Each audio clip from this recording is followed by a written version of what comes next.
आपण taste consistency ह्याच्यावरती केलं होतं लास्ट लेक्चरला आपण बघितलेलं टेस्ट कन्सिस्टन्सी. तर त्यावरती एक्झाम्पल घ्या. ओके, हा एक एक्झाम्पल घ्या होतं. First test the consistency,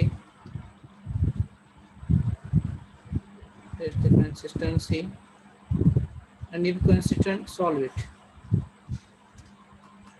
If consistent then solve it.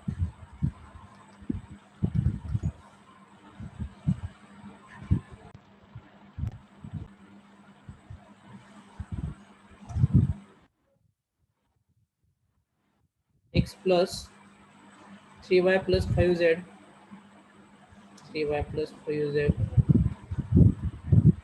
is equal to 1. Second, x plus 2y is equal to 0. X plus 2y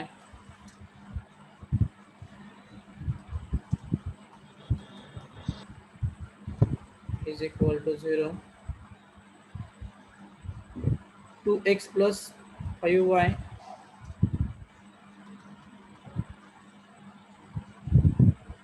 plus 4z is equal to minus 1.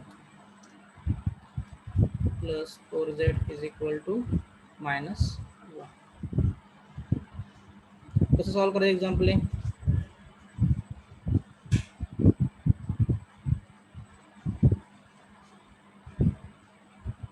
Consistent आणि इनकन्सिस्टंट check करायचं म्हणलं की first check काय करायचं, rank find करायची. कशी rank find करायची, ॲग्युमेंटेड matrix. Okay, त्यासाठी अगोदर ॲग्युमेंटेड मॅट्रिक्स तुम्हाला फाइंड करायचं. त्यातून चेक कोणता तो घ्यावा लागेल ॲग्युमेंटेड मॅट्रिक्स.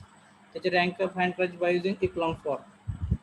ॲग्युमेंटेड मॅट्रिक्स आणि रँक दोन्हीची रँक जर सेम असेल तर काय करायचं, पुढे सॉल्व करायचं. ते सोल्युशन फाइंड करायचं. Unique solution, infinity many solution, कोणतं सोल्युशन येतं ते चेक करायचं.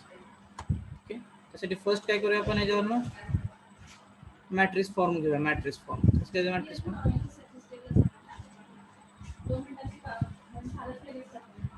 the matrix form is ax is equal to b, where capital A is equal to as the coefficient of xyz, coefficient of unknowns. 1 1 काय तर 2 3 2 5. इथे काय असणार आहे 5. इथे z प्रेझेंट नाही तर काय असणार आहे 0 असणार आहे 5. Next capital x is equal to 1 0 minus 1, sorry capital x is equal to काय असणार आहे याच्यामध्ये एक्स वाय झेड अननोन्स असतात ना. आणि b is equal to constant term 1 0 minus 1, 1 0 minus 1. Next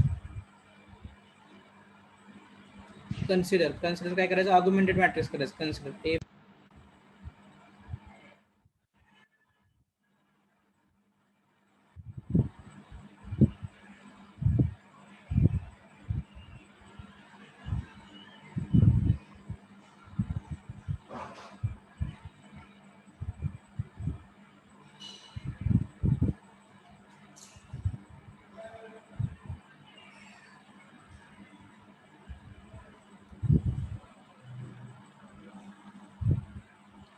sir network problem मिळाला आहे, सॉरी. पाठीमागच्या मॅट्रिक्स मधलं आर्ग्युमेंटेड मॅट्रिक्स काय आहे तेव्हा तो स्टार्ट करू आपण डायरेक्ट. 1 3 5 1 2 0, 1 3 5 1 2 0 2 5 4 2 5 4. काय करायचं त्यामध्ये ऍड करायचं. काय ऍड करायचं, कॉन्स्टंट व्हॅल्यू.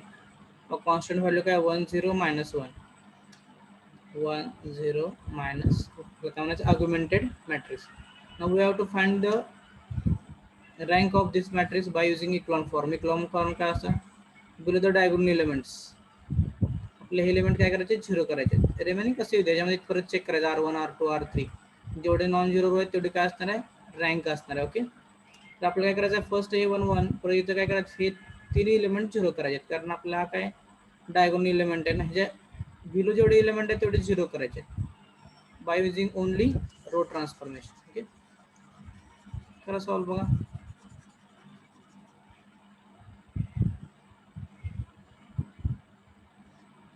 तर 1 तर आहे, तर आपले हे दोन्ही 0 करायचे आहेत. म्हणजे काय येणार R2 मायनस R1 आणि दुसरं काय असणार आहे R3 minus 2R1 equivalence to हे 1 3 5 1 ॲज इट इज. ओके, ते सॉल्व करा. 1 मायनस 1 काय आहे ते 0, इथे पण काय असणार आहे 0. 2 मायनस 3 काय होतं minus 1, 0 minus 5 minus 5, 0 minus 1 minus 1. Okay, next 5 minus 2R1, minus 2R1 म्हणजे काय असणार आहे मायनस 6, 5 मायनस मायनस 6 म्हणजे काय असणार आहे मायनस 1. 4 मायनस 10 मायनस 6, 4 मायनस 10 म्हणजे काय मायनस 10, 4 मायनस 10 काय ते मायनस 6, मायनस 1 मायनस 2 इंटू म्हणजे काय मायनस 3.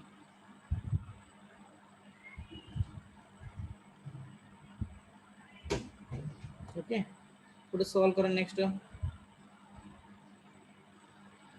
आता हे काय करूया आपण, हे निगेटिव्ह आहेत त्याला पॉझिटिव्ह करून घेऊया. ओके, काय करायचं minus 1 into R2 minus 1 into R3, कारण पॉझिटिव्ह केलं की सिम्प्लिफाय करायला सोपं जातं म्हणून फक्त पॉझिटिव्ह करून घ्या.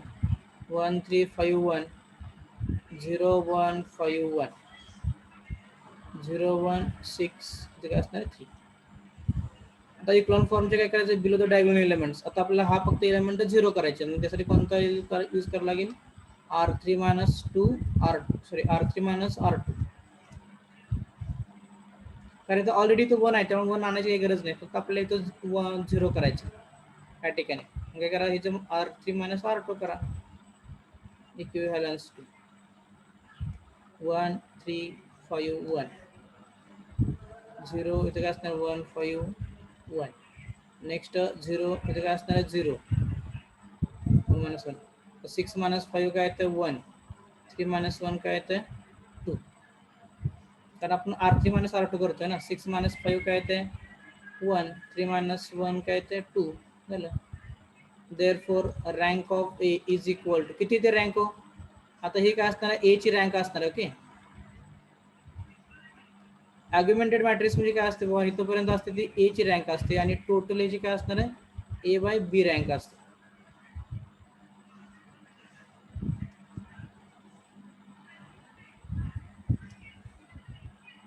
आम्ही काय म्हणतोय ही जी असणार ती कशी असणार आहे ए ची रँक असणार आहे ए ची. ओके, आणि हे टोटल म्हणजे काय असणार ए बाय बी. आता दोन्ही चेक करा R1 R2 R3 तिन्ही पण काय तो नॉन झिरो आहेत ना, म्हणजे रँक किती येते 3 येते. Rank of A is equal to 3 is equal to काय असणार rank of A by B. Therefore the system as consistent.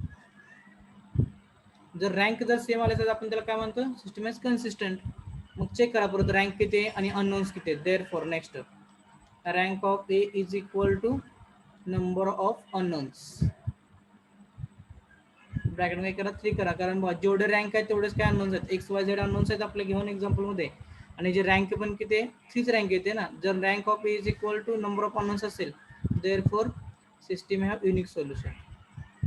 System have unique solution. Unique solution म्हणजे एक्सची व्हॅल्यू एकच असेल, वायची व्हॅल्यू एक असेल, झेडची व्हॅल्यू एक असेल. काय काय मध्ये अनेक व्हॅल्यू आहेत पण ते नेक्स्ट एक्झाम्पल बघूया आपण त्यामध्ये. आता सिस्टीम काय करायचं इन मॅट्रिक्स फॉर्म मधले आहे ते काय करायचं इक्वेशन मध्ये फॉर्म करायचं. वी गेट त्याला एक्स वाय झेड हे कशाचं आहे coefficient of x, coefficient of y, coefficient of z आणि काय असणार आहे कॉन्स्टंट तयार करा. मग x plus 3y plus 5z is equal to 1. त्यानंतर नेक्स्ट वाय 1y येते y plus 5z is equal to 1 आणि लास्ट काय येते z is equal to 2. z ची व्हॅल्यू आपल्याला मिळाली 2, त्यानंतर वरती फाइंड करा value y plus 5 in bracket z ची व्हॅल्यू 2 is equal to 1, y is equal to 5 into 2 10 इकडे गेला काय ते 1 minus 10 is equal to minus 9. Value of y काय ते मायनस 9 आणि दोन्ही व्हॅल्यू इक्वेशन मध्ये पुट करा. x plus 3 in bracket minus 9 plus 5 in bracket 2 is equal to 1. X minus 27 plus 10 is equal to 1. X minus 17 is equal to 1. X is equal to 80. एक्सची value 18, वायची value -9 आणि झेडची value काय येते 2. हे आलं final answer.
झालं.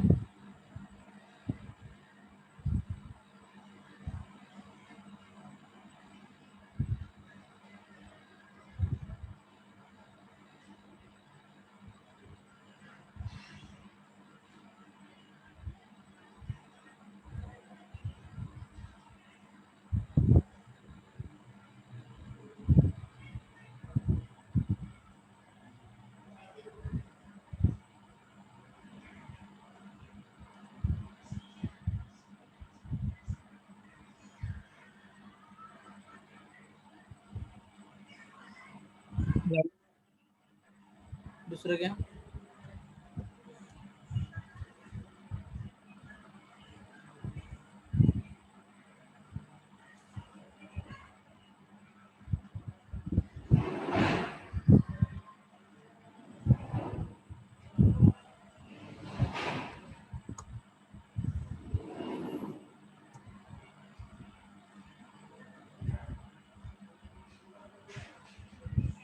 Now 3x minus y minus z is equal to 0. X plus y plus 2z is equal to 0. 5x plus y plus 3z is equal to 0. कसं करता येईल एक्झाम्पल आहे. अर्थ आहे म्हणजे तुम्ही सॉल्व करा. X is equal to be म्हणा, एची व्हॅल्यू एक्सची व्हॅल्यू बीची व्हॅल्यू घ्या. तेव्हा आपल्याला काय कन्सिडर करायचं आहे, ए अपॉन बी कन्सिडर करायचं.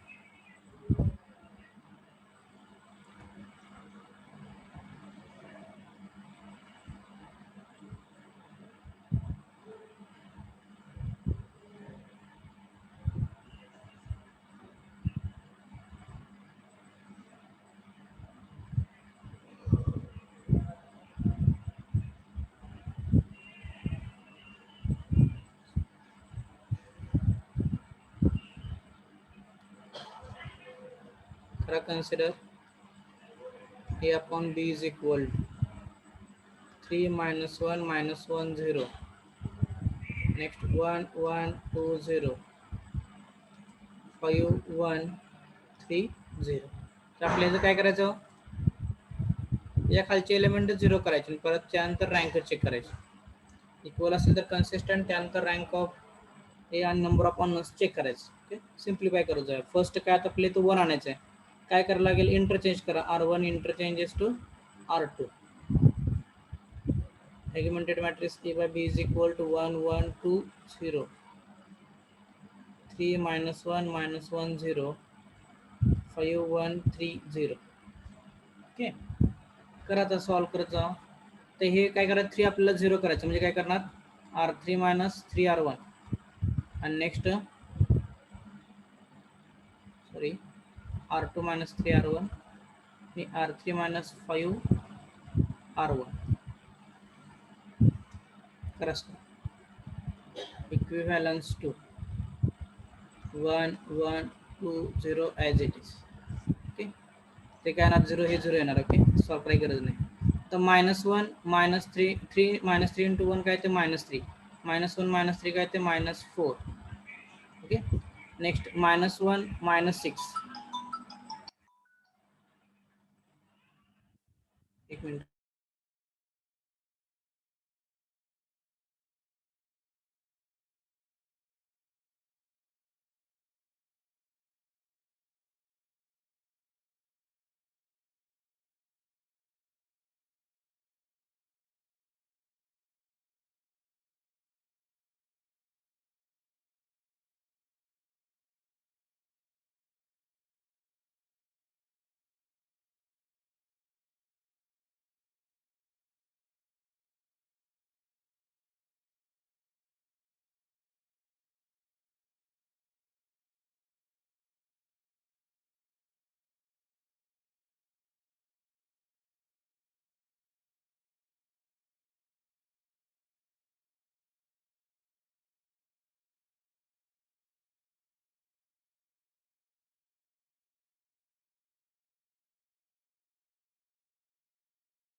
-4 -7 आलं, -4 -7 1 1 2 1 1 2 0 -4 -7 इथे काय ते 0. ओके, तर हे 0 दोन्हीचं आपण सबट्रॅक्शन घेतलं तर मायनस मायनस काय होईल, प्लस होईल. प्लस मायनस काय तर 0 प्लस मायनस काय तर 0 0. आता ही रँक बघा, हे R1 हे R2 आणि हे R3. Therefore rank of A is equal to rank of A is equal to rank of A by B. Same येते ना दोन्हीची, is equal to 2. System has consistent.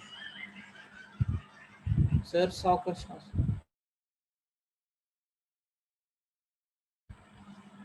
The system has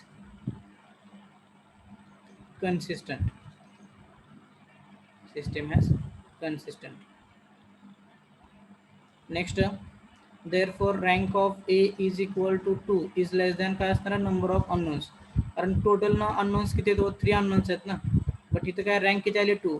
rank of A is equal to 2, this less than number of unknowns. Therefore the system have infinitely many solutions. Infinitely many solutions. त्यामुळे काय असणार, rank of A is equal to 2 is less than number of unknowns. Therefore the system have infinitely many solutions. Number of unknowns जर कमी आले असतील, number of unknowns पेक्षा जर rank कमी आली असेल, then काय असणार, system has infinitely many solutions.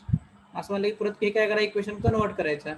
x plus y plus 2z is equal to 0. त्यानंतर नेक्स्ट काय असणार आहे, -4y -7z is equal to 0. आता इथे काय असणार आहे बघा, ते चेक करायचं ब्रॅकेटमध्ये. काय चेक करायचं, नंबर ऑफ अननोन्स 3 आहेत, रँक किती आले, 2 आले. मग पॅरामीटर किती असणार आहे, 1 parameter. Therefore put z is equal to t. Therefore minus 4y minus 70 is equal to 0, minus 4y is equal to 70, therefore y is equal to minus 70 upon 4. हे simplify केलं दोन्ही व्हॅल्यू तर पुट करा x minus 70/4 plus 2t is equal to 0. करा simplify x is equal to काय असणार बघा हे 70 तिकडे गेलं काय होईल plus 70 upon 4 minus 2t.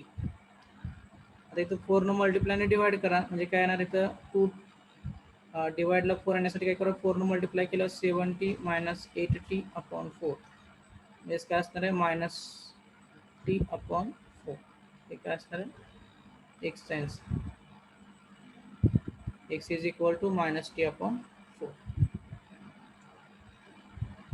That infinitely many solutions.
हे सॉल्व करा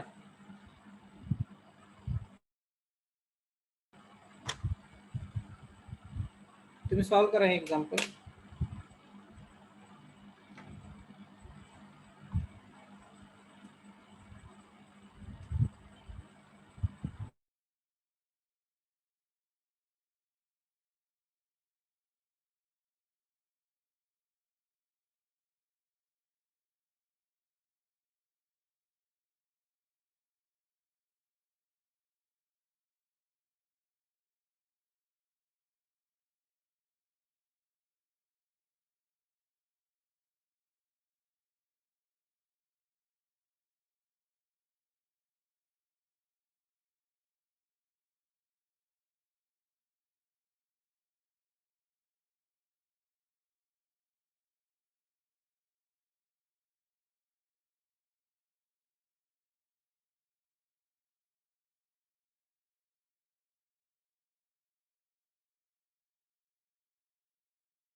ओके केले सॉल्व कन्सिडर करा ए बाय बी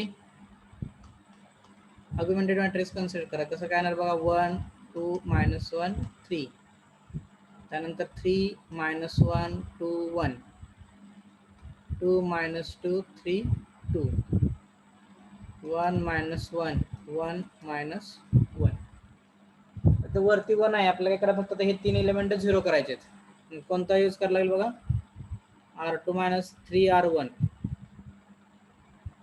R3 - 2R1 आणि नेक्स्ट काय R4 - R1 एवढं तीन यूज करावं लागतील इक्विव्हॅलन्स 2 तर मी फर्स्ट ॲज इट इज लिहून घ्या 1 2 -1 3 नेक्स्ट हे 0 0 0 येणार ओके बघा -1 इंटू -2 इंटू -3 इंटू 2 -1 -6 म्हणजे काय ते -7 त्यानंतर नेक्स्ट बघा 2 -+3 2 + 3 काय ते 5 त्यानंतर 1 -9 काय ते -8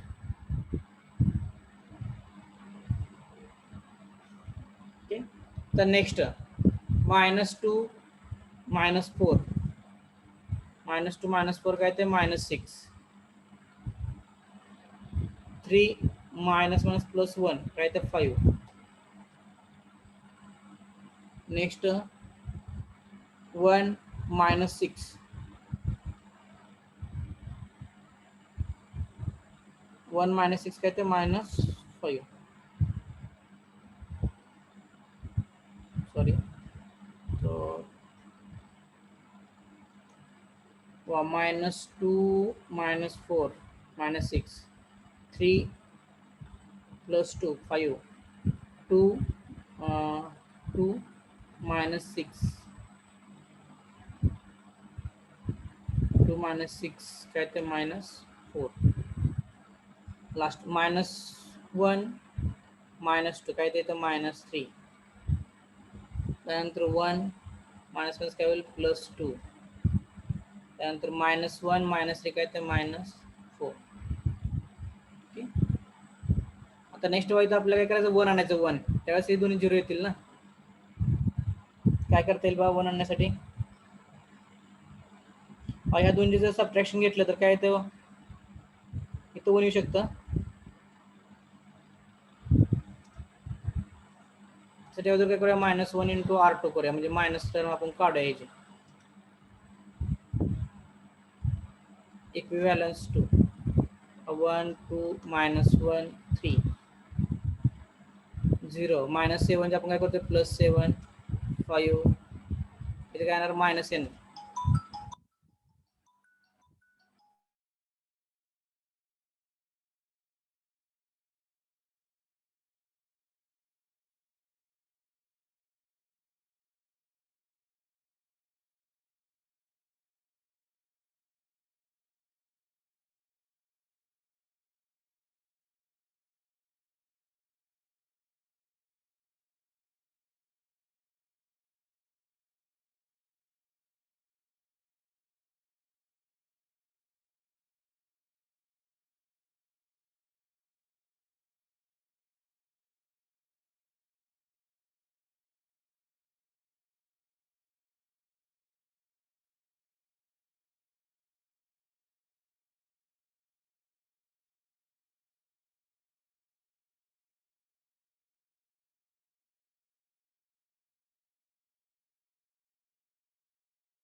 ओके आता नेक्स्ट काय करूया आपण दोन्हीचे जर ऍडिशन केलं ऍडिशन केलं तर इथं काय ते 1 येते म्हणजे काय येणार R2 + R3 इक्विव्हॅलन्स टू 1 2 -1 3 0 इथं काय ते 1 दोनचे ऍडिशन केल्यामुळं 5 - 5 काय ते 0 -4 8 -4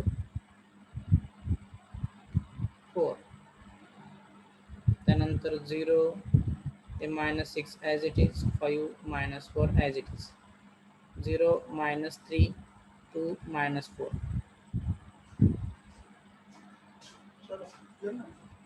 बॅकलॉग. ओके.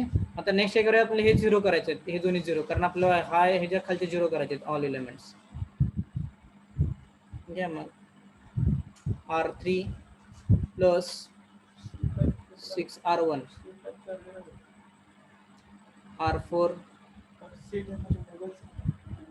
R4 मायनस कुठल्या बघा ते प्लस 3R2.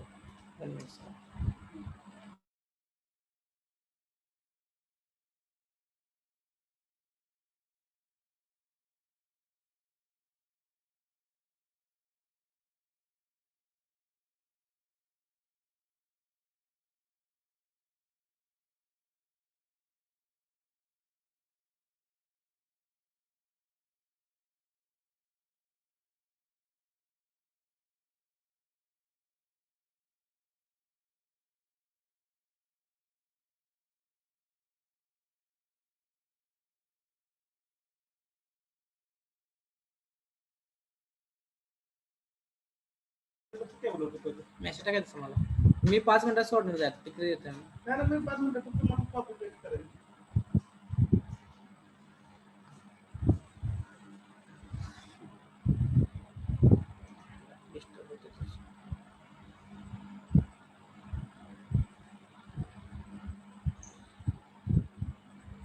R3 प्लस काय असणार 6R1. नेक्स्ट R4 प्लस आपलं हे 0 करायचं. ओके. R4 प्लस काय येणार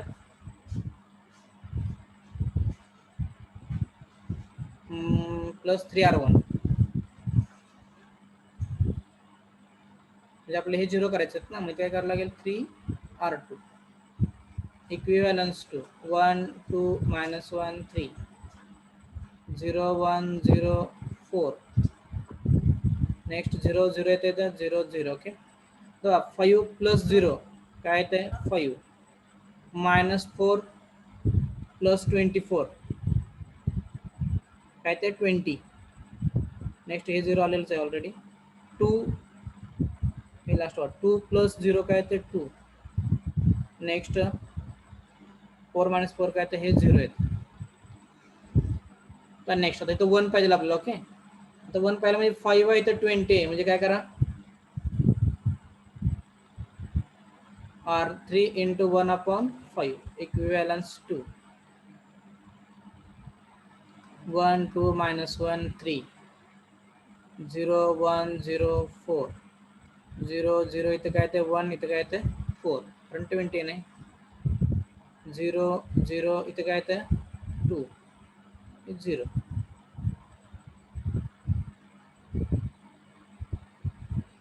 तर हे 1 यूज करून आपल्याला हे 2 0 करायचं आहे. करा 0, कारण आपल्या डायगोनल एलिमेंटचे सगळे खालचे जे एलिमेंट आहेत ते काय करायचे 0 करायचे.